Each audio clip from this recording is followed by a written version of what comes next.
نبی کا وارث ہے، ظاہر ہے تیری ذمہ داریاں ہیں، تو بہتر سمجھتا ہے، تو جو بھی کرنا چاہتا ہے، لیکن ایک بوڑھی ماں سمجھ کے میری نصیحت کو مانے گا؟ کہا ماں حکم تو کیجئے۔ کہا میں نے تیرے نانا سے ایک لفظ سنا ہوا ہے، وہ جب سے میں نے سنا ہے مجھے قرار نہیں، وہ کوئی کربلا کا لفظ کہتے تھے، اجرکم علی اللہ، اجرکم علی اللہ۔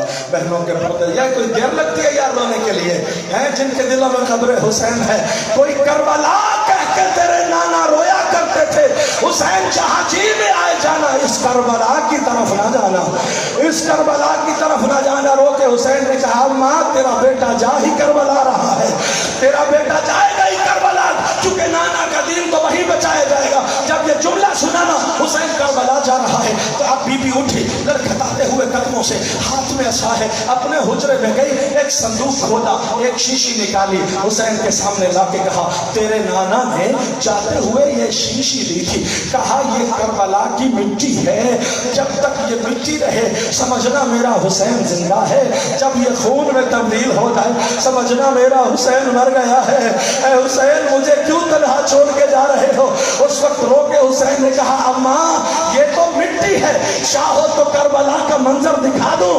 اور رو کے حوصلہ کیا حضرت ام سلمہ نے، کہا حسین تیری ماں تو دنیا میں ہے نہیں جو تجھ پہ ماتم کرے، مجھے بھی ساتھ لے کے نہیں جا رہے ہو، مجھے منظر دکھا دے، میں جی بھر کے ماتم تو کر لوں۔ حسین نے اجازت امامت سے پردہ ہٹایا تو کربلا کا منظر تھا، کسی کے ہاتھ میں نیزہ تھا، کسی کے ہاتھ میں تلوار تھی، کسی کے ہاتھ میں پتھر تھا، پھیرے میں لیے ہوئے تھے، مارو مارو کی آوازیں آ رہی تھی، درمیان میں ایک بوڑھا شخص تھا جس کا بدن زخموں سے تار تار تھا، زمین کربلا پہ سجدہ کر رہا تھا، کوئی نیزہ مار رہا تھا، کوئی تلوار مار رہا تھا۔ رو کے بی بی کہتی ہے حسین یہ کون ہے جس کا چھڑانے والا